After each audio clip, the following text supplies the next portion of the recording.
روزہ رکھ کر یہ چار کام ہرگز نہ کریں، ورنہ آپ کے روزے کا کوئی فائدہ نہیں۔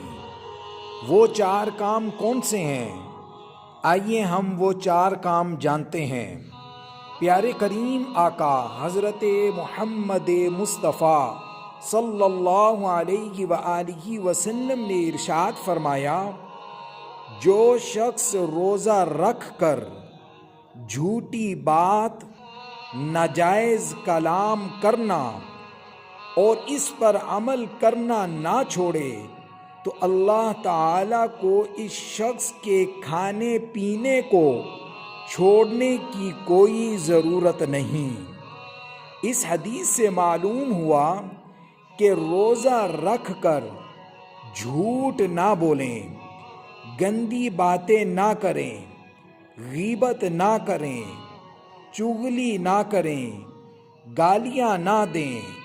اگر کوئی شخص روزہ رکھ کر یہ کام کرتا ہے تو اس کے روزے کا اس کو کوئی فائدہ نہیں ہوگا، لہٰذا ان کاموں سے اجتناب کریں۔ یہ پہلی بات ہو گئی۔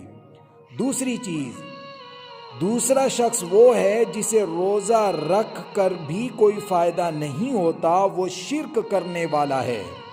جو شخص اللہ رب العزت کی ذات اور صفات میں کسی کو شامل کر لے، وہ روزہ رکھ بھی لے تو اس کا روزہ اسے فائدہ نہیں پہنچاتا۔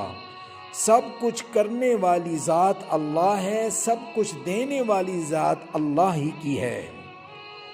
تیسرا شخص، وہ دو بہن بھائی جو آپس میں ناراض ہوں۔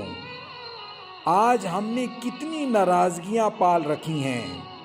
ایسا شخص جو کسی سے ناراض ہے، یا ایسے رشتہ دار یا ایسے بھائی یا گلے محلے میں لوگ جو آپس میں ایک دوسرے سے ناراض ہیں اور روزہ رکھ رہے ہیں، تو ان کو ان کا روزہ فائدہ نہیں پہنچائے گا، کیونکہ روزہ رکھیں ایک دوسرے سے محبت کر کر، ایک دوسرے سے الفت کر کر، ایک دوسرے سے تعلق بنا کر، نہ یہ کہ آپ روزہ رکھیں اس حال میں کہ آپس میں گفتگو نہیں کرتے، آپس میں نفرت ہے، دلوں میں بغض، حسد اور کینہ بھرا ہوا ہے، تو ایسے شخص کا بھی روزہ رکھنے کا کوئی فائدہ نہیں، کیونکہ وہ آپس میں ایک دوسرے سے ناراض ہیں۔ چوتھا شخص وہ ہے اس کے روزے کا اس کو کوئی فائدہ نہیں پہنچتا، وہ یہ ہے کہ جو شخص حرام مال سے روزہ رکھے اور حرام مال سے روزہ کھولے۔ روزے جیسی عبادت حلال مال سے ہونی چاہیے، حلال مال سے ہی روزہ رکھے، حلال مال سے ہی روزہ کھولے، نہ کہ یہ کہ حرام مال لے کر آئے، اس سے ان چیزوں سے روزہ رکھے، اور اسی طرح حرام پیسے لے کر آئے، اس سے افطاری بنائے، تو ایسے شخص کے روزے کا بھی کوئی فائدہ نہیں۔ جو شخص حرام مال سے روزہ رکھے گا اور کھولے گا، اس کا روزہ اسے فائدہ نہیں پہنچائے گا۔ یہ وہ چار کام ہیں کہ جس کو ہرگز روزے کی حالت میں نہیں کرنا۔ ہم ان کی ترتیب دوبارہ آپ کے سامنے پیش کر دیتے ہیں۔